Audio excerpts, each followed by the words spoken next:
Okay mga kaibigan, ito nga po marami pong nalulungkot at nadismaya sa pagbibitiw po ni Senator Ping Lacson sa pagiging chairman ng Blue Ribbon Committee dito po sa mga pagdinig sa mga maanumalyang flood control project. Pero mga kaibigan, sino nga po ba ang bagong mauupo bilang chairman ng Blue Ribbon Committee? Panoorin po natin ito.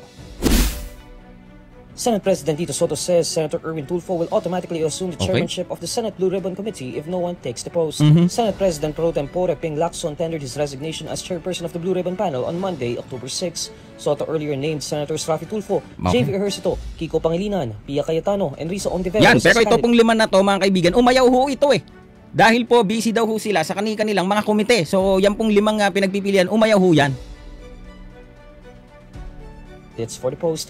When asked about the possibility that no one would be interested in taking Lacson's place, Soto says Senator Erwin could be a good choice. Okay. So sabi po ni SP, Senate President Tito Soto, Erwin could be a good choice if no taker. Automatically, the Vice Chairman steps in. Kasi po si Senator Erwin Tulfo ang Vice Chairman. Therefore, pag nawala po yung Chairman, nag-resign, mga kaibigan, siya po yung automatically mag-step in mga kaibigan. But, sabi po ni SP Soto, good choice daw po si Senator Erwin Tulfo. Bakit? Panoorin po natin ito. Says that as the only vice chairperson of the committee, he could automatically get the post if no one else steps in. Soto cites Senator Erwin's expertise and experience in investigative journalism. At present, Senator ulitin nga natin to. Steps in. Soto cites So, Senator Erwin. sabi po ni SP Tito Soto, he has experience and he has expertise and experience in investigative journalism. Matapang pa. Okay, yan po ang importanteng katangian. 'Di ba ho? Kung mayroon mang papalit sa isang credible na si Senator Ping Lacson, kasi syempre yung background po ni Senator Ping Lacson, 'di ba, dating investigador, no, bilang pulis. 'Di ba ho? Kaya makakaasa ka ng fair and objective, mga kaibigan, na pagtaya sa mga pagdinig.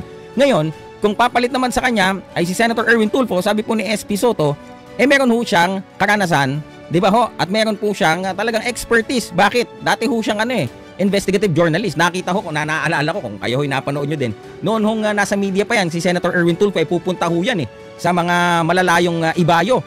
Checkin ho niya yung mga proyekto na talaga nga namang medyo maanumalya talaga, no? Idedeklara doon sa mga datos, ganito ika ang ginastos, mga ilang daang milyon, tapos iiwang nakatiwangwang. Di ba ho? Yun po yung mga matapang na tinutulig sa noon ni Senador Erwin Tulfo, at yan ho ang kailangan natin dyan sa Senado. Di ba ho? Hindi ho natin kailangan ng mga senador na mayroon pong mga pangsariling interes na pinoprotektahan. Di ho ba? Yan ho ang kailangan natin. Hindi ho yung senador na naglilingkod sa isang politiko. Kailangan ho natin ng senador na maglilingkod sa taong bayan. Pagpatuloy po natin. Expertise and experience in investigative journalism. At present, Senator Erwin heads two committees, namely Games and Amusement, as well as Social Justice, Welfare, and Rural Development. His brother, Senator Raffy, already said he would humbly decline if offered the Blue Ribbon Panel chairmanship. Senator Raffy said he didn't want to lose focus on his three committees, namely Committees on Labor, Migrant Workers, and Public Services. While grateful to be considered for the post, Ejercito acknowledged his limitations. He said others were more capable of being Blue Ribbon Panel marami head. daw hong Meanwhile, deserving, sabi ni it would be unwise to accept a fourth Senator committee as he JV. now chairs the committees on agriculture, justice and human rights, and si Senator constitutional Kiko. amendments. Pangilinan said he was also hoping that Lacson would change his mind, but Lacson was firm with his decision. In his resignation letter, Lacson explained how a number of his colleagues expressed disappointment with the direction of the panel's probe into anomalous flood control projects, but he emphasized that there were no political considerations in any of his actions related to handling committee hearings. Okay. Alright.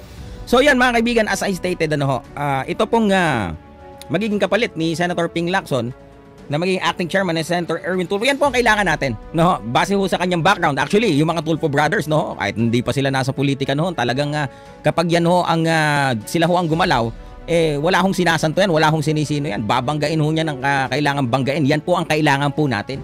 Di ba ho? Yan po ang kailangan ng Pilipinas ngayon. Kudos po sa administrasyon natin ngayon, dahil kung hindi ho dahil sa administrasyon natin ngayon, hindi po bubunyag yan mga katiwalian na yan na napakatagal na hong nangyayari sa ating gobyerno, na yung mga past administration ho, pinapabayaan lang ho nila.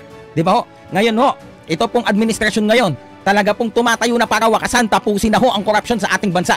At kudos ho sa lahat po ng mga pinuno ng bayan ho natin na talaga pong inaalay po ang kanilang serbisyo para sa bayan, at para po matigil na po yung mga na kinaggis ng korupsyon, mga kaibigan, na tinanggap na lang din ng marami, mga kaibigan. Di ba ho? Kayo ho, ano po ang inyong opinion sa mga bagay-bagay na yan? Ano po ang ating mga susunod na abangan sa mga upcoming hearings po ng Senate Blue Ribbon Committee, mga kaibigan, hinggil po sa maanumalyang flood control project? Ngayon pong ang acting chairman na ay si Senator Erwin Tulfo, na matapang pong nag-iimbestiga. Ako po si Silver Voice TV.